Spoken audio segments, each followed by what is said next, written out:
descobrir a forma maravilhosa e confiável com que a Bíblia foi escrita, então vamos lá pelo menos traçar um rascunho de como isso aconteceu.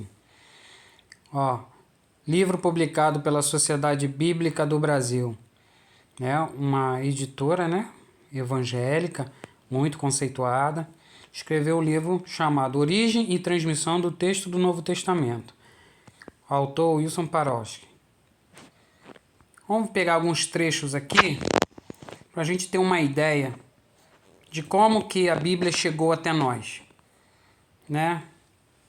Se foi de maneira confiável, fidedigna, bem saudável, Vamos ver. Aqui, na página 88, a história do texto escrito. Especificamente o Novo Testamento, Aqui, esse trecho aqui. Assim, chegamos às variantes intencionais. Variantes, para quem não conhece, as diferenças entre uma cópia e outra dos manuscritos. São mais de 25 mil testemunhos, mais de 25 mil cópias de manuscritos disponíveis do Novo Testamento. E, para surpresa de vocês, não existe duas idênticas, duas iguais entre si. Todas têm o texto um diferente do outro. Imagina que coisa maravilhosa, Que algo muito, muito saudável para um texto. Mas vamos ver aqui, Assim chegamos às variantes intencionais, ou seja, aquilo que os copistas alteravam, acrescentando ou omitindo de propósito, que são as mais importantes variantes neotestamentárias e que resultam da liberdade que copistas e corretores tomavam em alterar o texto com base puramente em sua preferência ou interpretação pessoal. Ou seja, nessa época, principalmente na época mais antiga, os copistas, quando eles lançavam mão para copiar um manuscrito, eles tinham total liberdade para estar fazendo o que quisessem. Então eles inseriam no texto aquilo que eles achavam que era correto. Muito bom isso, para o texto. Para um texto que leva o título de sagrado, isso é bastante confiável, Em alguma tradição alternativa ou relato paralelo de outro livro bíblico. E muitas das vezes eles chegavam a contaminar o texto com outro, E copiavam e tomavam como referência outro que já existia, sem mesmo saber se esse outro estava trazendo um texto original, um texto fiel ao seu arquétipo. Vamos ver aqui outro trecho. Vamos ver aqui outro texto. Esse aqui, A história do texto escrito, página 90. Por estranho... Deixa eu tirar aqui, calma aí. Por estranho que possa parecer, muitas das variantes não passam da tentativa de zelosos escribas que, agindo de boa fé, tentavam melhorar o texto, fazendo correções ortográficas, gramaticais, estilísticas ou mesmo exegéticas. Em meio ao calor das heresias que fervilhavam nos primeiros séculos do cristianismo, certas palavras ou expressões que pudessem dar ensejo a más interpretações eram muitas vezes deliberadamente evitadas para salvaguardar a ortodoxia. Ou seja, às vezes existia uma coisa realmente original, mas eles não inseriam. Também tem isso. Por causa da sua tendência em uma outra corrente teológica. Mas ao assim fazer, os escribas, na verdade, acabavam por tirar do texto sua originalidade, quando não chegavam até mesmo a modificar-lhe completamente o sentido. E você acha que a Bíblia que você está na sua mão hoje, ela realmente vem sendo copiada e recopiada de forma original e de forma fidedigna, Ninguém nunca alterou nada. Numa de suas cartas, o mesmo Jerônimo, que dizia que a letra não era nada sem o significado por ela comunicado, se queixa daqueles copistas que escrevem não o que leem, mas o que imaginam significar. Ou seja, Eles liam e acabavam interpretando e fazendo outro manuscrito, não um manuscrito, uma cópia fiel daquele que eles estavam copiando. Eles interpretavam, então eles produziam uma nova cópia, não era praticamente uma cópia, era uma interpretação daquela que eles deveriam copiar. E ao pretender corrigir os erros dos outros, meramente exibem os seus. O problema, porém, é bem anterior a Jerônimo. Por volta do ano 178, o filósofo pagão Celso produziu aquele que é o mais antigo ataque literário ao cristianismo, cujos detalhes sobreviveram. As informações foram preservadas por Orígenes, em sua obra Contra Celso, escrita em meados do terceiro século. Celso teria declarado que alguns dos crentes alteraram o texto original dos evangelhos 3 ou 4 vezes, ou até mais, com a intenção de assim poder destruir os argumentos de seus escritos. Ou seja, existia uma pessoa não crente da época que já presenciava e testemunhava a bagunça que era feita nos escritos do Novo Testamento. Só para vocês terem uma ideia, o ambiente, entre aspas, saudável que era o texto do Novo Testamento sendo produzido nos primeiros séculos. Vamos ver outro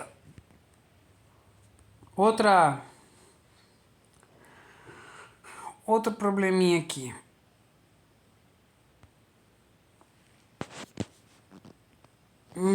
Aqui na página 183. Página 183. Vamos lá. A adaptação de textos à liturgia, ou seja, as práticas de culto, né? Ali como é que era a reunião e os rituais da igreja, né? A adaptação de textos à liturgia e práticas da igreja também era um procedimento muito comum entre os escribas cristãos e há igualmente claros exemplos de relatos que parecem ter sido incluídos no texto, sobretudo nos evangelhos. Ou seja, para fortalecer como eles queriam que o culto, como que eles queriam que as práticas cristãs fossem, eles acabavam adaptando o texto a essas práticas e não o contrário. Porque o correto era adaptar as práticas cristãs de acordo com o que o texto dizia. Não. Eles produziam textos para esses textos se adaptarem, reforçando aquelas práticas que já existiam na igreja. Né? E em Atos, a partir de alguma tradição evangélica autêntica preservada de forma oral escrita. Seja como for, a prática da crítica textual exige que o pesquisador esteja bem inteirado não apenas dos hábitos escribais, mas também da literatura e história da igreja, principalmente suas crises e tendências teológicas. Vamos para outra aqui.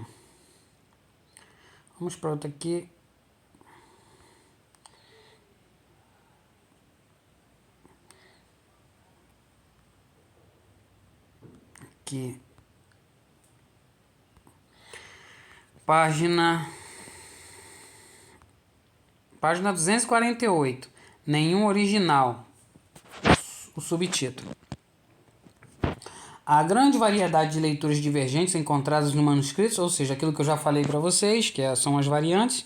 Não existe 2 manuscritos iguais, dos 25 mil que existem do Novo Testamento. Sobretudo os mais antigos, demonstra que a tradição textual era dinâmica, que as declarações de Jesus eram livremente interpretadas de acordo com o momento ou a situação em que a igreja se encontrava, aquilo que a gente acabou de ver, e que cada manuscrito era, por assim dizer, original e autoritativo para aqueles que o produziam e utilizavam. Ou seja, as declarações de Jesus, elas não eram copiadas de maneira a ser fiel àquilo que Jesus disse. Não. Elas eram livremente interpretadas. Ou seja, nos primeiros séculos, o texto do Novo Testamento ele foi um texto produzido como uma obra de interpretação, não uma obra de reproduzir a partir do original cópias idênticas e fiéis. E até hoje não se sabe porque, de repente deve ser um problema psiquiátrico desse povo, Eles ficam repetindo e repetindo o original, os originais. Falta de ter um estudo um pouquinho mais aprofundado sobre o texto bíblico. Vamos ver mais uma aqui.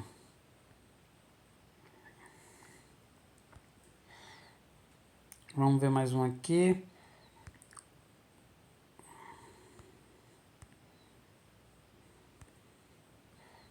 Página 200 e...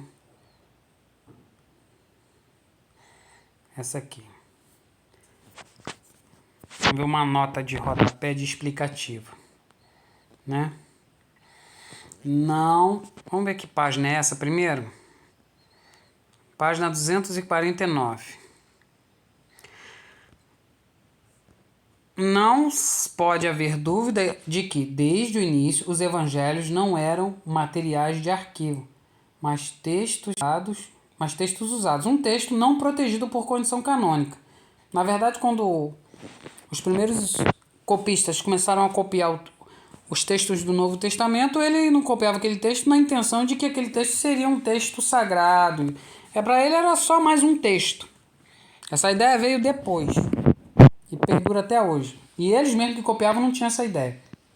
Um texto não protegido por condição canônica, mas usado de forma litúrgica, apologética, polêmica, homilética e na instrução de catecúmenos, novos convertidos. É bem provável que tenha sido copiado com frequência e assim sujeito a frequentes modificações e alterações.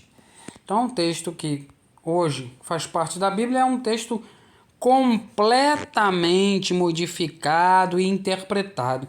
Não é um texto puro e fiel. Então, com base nisso aqui, a gente agora vai ver. Mas aí como você pode me provar que tem alguma modificação na Bíblia? Existe um erro de interpretação flagrante? Sim, existe sim. Vamos aqui. Existe sim. Vamos aqui nesse livro aqui. Vamos primeiro descobrir que livro é esse. Roy Bezuki. Interpretação bíblica. A interpretação bíblica. Vida Nova. Ele tem um comentário aqui muito interessante. Vamos ver esse comentário. Aqui, ó. Para sintetizar um conceito do Antigo Testamento. Vamos lá. Mateus fez 2 citações que não figuram no Antigo Testamento. Opa! Só para esclarecer aqui, Mateus não fez nada, tá? O texto que nós temos ali no Novo Testamento, que está ali escrito em cima, Mateus, né? Esse texto aí não é de Mateus não, tá? Botaram o nome dele bem depois. Esse título foi acrescentado. O texto que nós temos são cópias de copistas anônimos, tá? Ninguém, então, quando você olhar na sua Bíblia que você vê Mateus, não vai achar que ali é um escrito de Mateus não, tá? Ali é uma cópia de um copista anônimo. Não se sabe nem quem escreveu aquilo ali. Mas vamos lá. Mateus fez 2 citações que não figuram no Antigo Testamento. Aparentemente, ele sintetizou conceitos do Antigo Testamento em vez de simplesmente citá-los. Ou seja, o que a gente acabou de falar. O copista do livro que leva o nome de Mateus, ele simplesmente não copiou, não. Ele interpretou. Tanto que ele falou uma coisa atribuindo ao Antigo Testamento, mas que não existe. Não se encontra lá. Um desses casos está em Mateus 2,23, em que escreveu sobre o fato de Jesus morar em Nazaré, que seria o cumprimento do que fora dito pelos profetas. Ele será chamado Nazareno. Considerando que nenhum versículo do Antigo Testamento faz essa afirmação, Nazareno em grego, Nazoraios, pode ser que Mateus estivesse fazendo um jogo de palavras com base em Juízes 13:5, que fala de um nazireu, ou, que é mais provável, com base em Isaías 11:1, que diz que do tronco de Jessé sairá um rebento. A palavra hebraica para tronco é nezer. Ou seja, ele estava falando uma coisa que não existia, para reforçar a interpretação que ele achava que era correta. Trocando isso em miúdos, ele alterou por uma tendência teológica da cabeça dele. E tem muito pregador que prega isso aqui e diz que isso aqui é a profecia que se cumpriu. Vamos aqui ver outra passagem.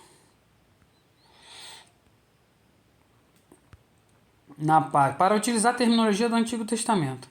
Continua na mesma página, né? É a continuação, página 307. Vez por outra, um escritor neotestamentário citava a passagem do Antigo Testamento para reforçar o que queria dizer. Ou seja, ele cometia aquilo que a gente chama no seminário de hermenêutica sobre interpretação bíblica, exegese, né? Forçar o texto a dizer o que ele não diz.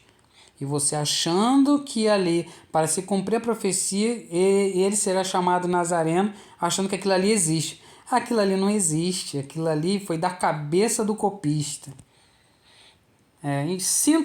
Lamento em te decepcionar. Mas vamos aqui, outro livro. Agora eu quero compartilhar com vocês sobre Mateus 2,15. Mateus 2,15, que existe uma profecia do Egito, chamei meu filho. Mateus, ou o copista que copiou e que está lá o título de Mateus na cópia desse manuscrito, diz ali o copista que isso era para que se cumprisse a profecia. Do Egito chamei meu filho. Mas vamos ver se realmente procede isso. Se isso também não foi da cabeça dele. Vamos lá. Deixa eu ver se... Aqui, ó. Do Egito chamei meu filho. Isso aqui é uma referência a Mateus 2,15. Que o escritor, o copista ali, diz o seguinte: isso era para que se cumprisse a profecia. Do Egito chamei meu filho. Então ele grifou aqui, bem claro, ó. Do Egito chamei meu filho. Tá bem aqui em cima, ó. Tá aqui em cima. Ó, vou mostrar para vocês que é sobre isso.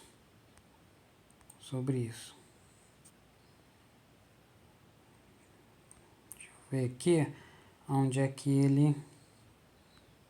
Cadê? Onde é que ele... ele está no capítulo 2. É um comentário de uma nota do capítulo 2. Aí aqui, ó, eu vou mostrar para vocês, ó. Vou mostrar aqui. Deixa eu ver aqui se dá para mostrar. Ó, capítulo 2. Aí ele vem, versículo 1. Aí ele vem, ó, versículo 2... Versículo 4, e ele vem. Quando chega aqui no 15, ele grifa isso aqui, ó. Do Egito chamei meu filho. Oséias 11:1 é de onde o escritor diz que foi profetizado sobre Jesus. Aí olha o que o autor fala sobre essa suposta profecia, né? Que não tem nada de profecia. Claramente se refere não ao Messias, mas ao povo de Israel, que era chamado de Filho de Deus antes de deixar o Egito. Êxodo 4:22. Ou seja, isso aqui não tem nada a ver com Jesus. Isso aqui é uma referência ao povo de Israel. As duas citações prévias do Taná, ou seja, o Antigo Testamento, envolviam cumprimentos literais, mas essa não envolve. Ou seja, isso não tem nada a ver com Jesus. Nada a ver com Jesus. Aí outra nota aqui, um pouco mais embaixo, tá? Aqui em cima é aquilo que a gente viu, aí uma nota aqui embaixo. Continua aqui, ó. O que então Matial, ou seja, Mateus em hebraico, está fazendo aqui? O que então Mateus está fazendo aqui? Alguns alegam que ele está subutilizando as escrituras, distorcendo o significado daquilo que Oséias escreveu a partir de seu contexto para aplicar em Yoshua. É distorção, clara. Essas acusações só são válidas se Mateus está lidando com o Peshá, que era um tipo de interpretação hebraica. Pois não existe dúvida de que o Peshá de Oséias 11:2 se aplica à nação de Israel e não a Yeshua. Isso aqui não tem nada a ver, ele está falando que está distorcendo completamente do contexto para forçar uma suposta profecia messiânica. E tem muito crente. Existem várias profecias messiânicas falando sobre Jesus, falando sobre a vinda, sobre Jesus, a vida de Jesus e tal, e fala isso aqui. Isso aqui é uma forçação de barra do copista de Mateus, que leva o título de Mateus. Mas não para por aí não. Vamos ver o que outros dizem. Vamos ver. Vamos ver esse comentário aqui de Osés John L. Mackay. Vamos ver o que ele diz. Aqui ele falando sobre o versículo, ó, do Egito eu chamei meu filho, tá? Fazendo aqui um comentário sobre essa passagem, tá? Aí aqui ele fala, ó, nesse pequeno trecho, meu filho, formalmente concede isso à nação quando foi anunciado em Êxodo 4, 22, 23. E você dirá a Faraó, assim diz o Senhor, Israel, meu filho primogênito, e eu digo a você, deixe meu povo ir para que ele possa me servir. É esse relacionamento que está por trás das ações do Senhor em relação a Israel no êxito depois. Era esse relacionamento que deveria ter informado e motivado a resposta de Israel. Ou seja, em nenhum momento o texto de Oséias 1 é uma profecia sobre Jesus.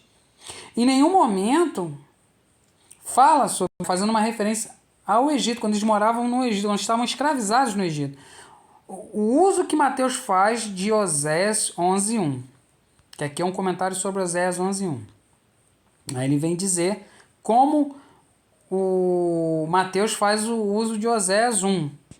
Tendo sido frequentemente sentido que a citação que Mateus faz de Oséias 11:1 para que se cumpra o que o Senhor falou por meio do profeta dizendo, do Egito chamei meu filho, Mateus 2:15, é imprópria e que ele não entendeu o sentido que o profeta disse, porque o versículo seguinte, 11:2, claramente mostra que Oséias estava preocupado com a experiência histórica de Israel no tempo do Êxodo, quando o Senhor resgatou o seu povo do Egito. É, portanto, argumentado que sugerir que essa fosse uma profecia de Cristo que exigia ser cumprida é ler no texto algo que nunca esteve lá. Meu Deus do céu. O escritor de Mateus, então, está inventando essa história e você achando que isso era uma profecia sobre Jesus. Não é? Que decepção, hein? Vamos para outro livro. Comentário de Beacon. Vamos ver para finalizar. Comentário de Beacon. Aqui, ó. Comentário 5, livro 5, Osés a Malaquias. Comentário bíblico de Beacon, tá? Ó, comentário bíblico de Beacon da CPAD. Vamos lá. Vamos ver o que o teólogo fala. Vamos ver aqui. Aqui ele tá. Vamos lá. Comentário de Beacon. Ó, sobre Oséias 11:1. Oséias 10:13 a 11:1. Vamos lá. A preocupação de Deus pelo seu povo. Quando Israel era menina, eu o amei, e do Egito chamei a meu filho. O versículo que Mateus diz que era uma profecia sobre Jesus. Este versículo está baseado em Êxodo 4:22, ou seja, lá do Egito. Tem nada a ver com Cristo. Que diz, então dirás a Faraó, assim diz o Senhor, Israel é meu filho, meu primogênito, e eu te tenho dito, deixa ir o meu filho para que me sirva. Mas tu recusaste deixá-lo ir. Eis que eu matarei a teu filho, o teu primogênito. Esta não é uma profecia, mas uma descrição da relação de Jeová com os filhos de Israel quando estes foram eleitos por ele para serem o povo do concerto. Esta não é uma profecia. Snight denomina esta relação do amor-eleição de Deus. Israel era o filho de Jeová por causa da sua eleição como o povo escolhido do Senhor. O amor de Deus foi expresso na adoção de Israel como o filho de Jeová, que começou com a libertação da escravidão do Egito e terminou a conclusão do concerto no Monte Sinai. Isto forma o primeiro estágio do cumprimento da obra divina de salvação que terminou na encarnação do Filho de Deus para redimir a humanidade da morte e destruição. Isso é só essas duas.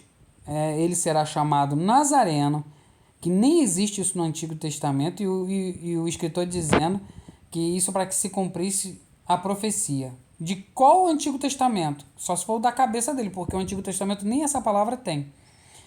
E essa outra, Mateus 2,15, para que se cumprisse do Egito chamei meu filho, são invenções do escritor. Existem muitas outras. E numa outra ocasião eu vou estar aqui expondo para vocês como a Bíblia não foi copiada direitinha, de forma fiel, toda cheia de cuidado. Pelo contrário, infelizmente, queria eu que não fosse assim, mas o processo de transmissão textual do Novo Testamento foi feito de forma bagunçada, atrapalhada, descuidada. Infelizmente, esse é o texto que nós temos em mãos.